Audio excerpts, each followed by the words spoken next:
اللہ نے طے کر دیا کہ یہ 70 سال میں مرے گا ان شرائط کے تحت.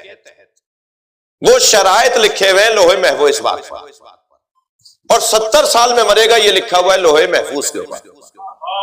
میں اگر شرائط بدل لوں گا تو 70 سال بھی بدل جائیں گے. ممکن ہے 50 سال ہو جائیں اور ممکن ہے 100 سال ہو جائیں.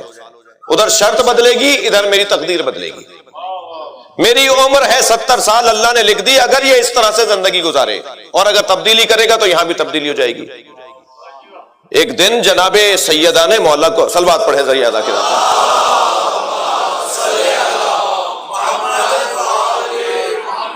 امیر المومنین کو آواز دے کر کہا تعال الیہ, اے علی ذرا قریب آئیے, انی عالمۃ ما کان وما یکون, میں ماضی کے سارے حالات سے بھی عالمہ ہوں اور آئندہ قیامت تک کیا ہوگا سب جانتی ہوں.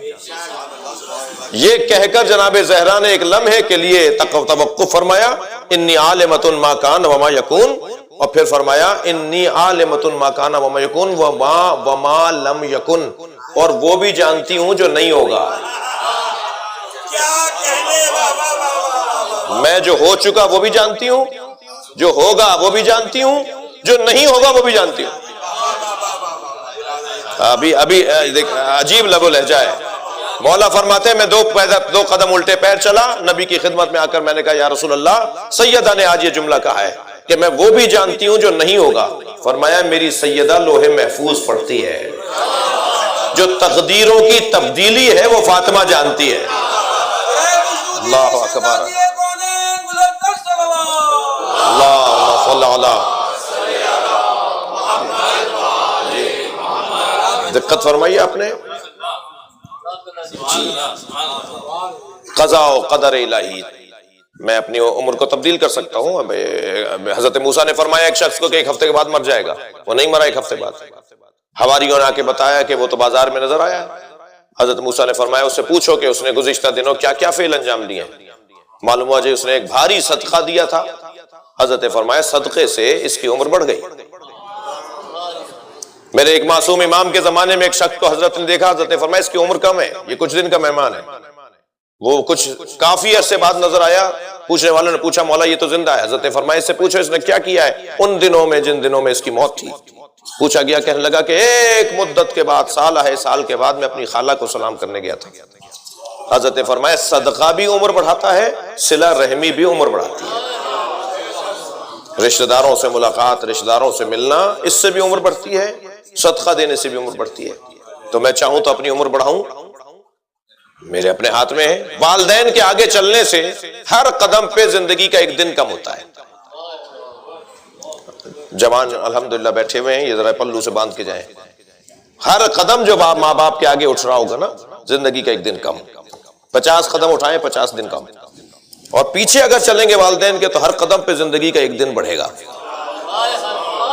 تو میں اگر زندگی بڑھانا چاہتا ہوں تو ایک تو والدین کے ساتھ ساتھ چلوں,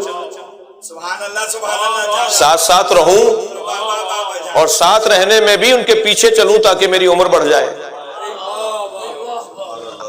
آپ کے علاقے کی ایک ضرورت کی بات ہے وہ کہہ دیتا ہوں. ہمارے ہاں جدید دنیا میں آج کل بڑے فخر سے کہا جا رہا ہے کہ میرا بچہ تو میرا دوست ہے, میرا بیٹا میرا دوست ہے. اسلامی تعلیمات کے خلاف ہے, یہ قرآن و حدیث کے خلاف ہے. بیٹا ہے آپ کا دوست نہیں ہے. جی روشن فکری یہ نہیں ہے کہ قرآن کے خلاف چلے جائیں اور اہل بیت کے خلاف چلے جائیں. جدید تعلیم یہ جدید تعلیم نہیں ہے, وبال جان ہے. اور بیٹے صاحب بھی اور فرزند نامدار بھی ابا کے گلے میں ہاتھ ڈال کے تصویر کھنچواتے ہیں, اور وہ بھی بڑے فخر سے تصویر کھنچواتے ہیں کہ میرا بیٹا میرا دوست ہے. تمہارا بیٹا تمہارا دوست نہیں ہے, تمہارا بیٹا ہے. جی پھر وہ آگے جا کے جب معاف کیجیے گا آبے تبے میں بات کرے گا تو پھر کیونکہ دوست بنا لیا تھا, دوست ایسا ہی ہوتا ہے.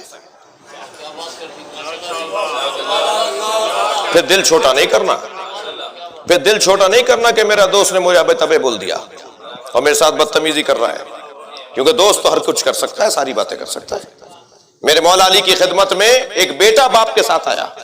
دسترخوان کا وقت تھا, خفا تو نہیں ہے آپ, دسترخوان کا وقت تھا. میرے مولا نے حضرت قمبر کو فرمایا کہ لوٹا لے کر آؤ اور سلپچی بھی لے کر آؤ. حضرت نے باپ کا ہاتھ دھلایا اور قمبر سے کہا بیٹے کا ہاتھ تم دھلاؤ، اور بیٹے کی طرف دیکھ کے فرمایا اگر اکیلے آئے ہوتے تو تمہارا ہاتھ دھلاتا، تم باپ کے ساتھ آئے ہو، دونوں کو برابر نہیں کر سکتا۔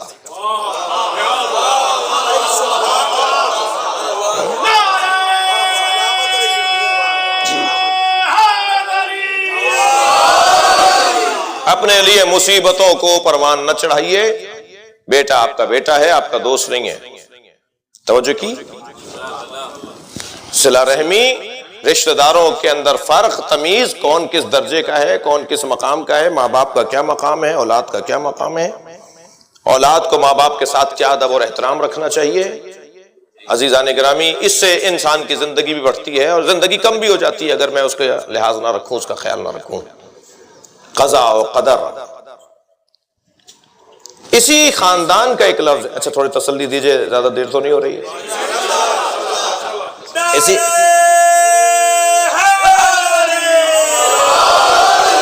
اسی خاندان کا ایک لفظ ہے مقدر، تقدیر، قدرت، قدر، اسی خاندان کے الفاظ ہیں۔ قدر الہی یعنی طریقہ کار، یہ جو تقدیر ہے نا، یہ اسی کو قدر کہیں گے۔ میری تقدیر میرے ہاتھ میں ہے۔ اقبال نے بھی دو مصروں میں اس مفہوم کو بیان کیا ہے کہ خودی کو کر بلند اتنا کہ ہر تقدیر سے پہلے خدا بندے سے خود پوچھے۔ مشہور ہے، اسکول میں پڑھاتا ہے، یہ تو سب کو یاد ہوگا، بتا تیری رضا کیا ہے۔ یعنی انسان اس درجے پر پہنچ جائے، قضاء الہی کے آگے اتنا تسلیم ہو جائے کہ پھر قدر کے لیے اللہ پوچھے تو کیا چاہتا ہے، تو کیا چاہتا ہے۔ عزیزو، میرے مولا رضا کی سیرت کا ایک حسین عنوان یہی ہے کہ مولا کو قضاء و قدر الہی پر راضی کہا جاتا ہے۔ جیسا اللہ چاہتا تھا ایسے ہی میں رہا، ایک عنوان کے ساتھ امام کو یاد کیا جاتا ہے۔ آپ اور میں تو برداشت نہیں کر رہے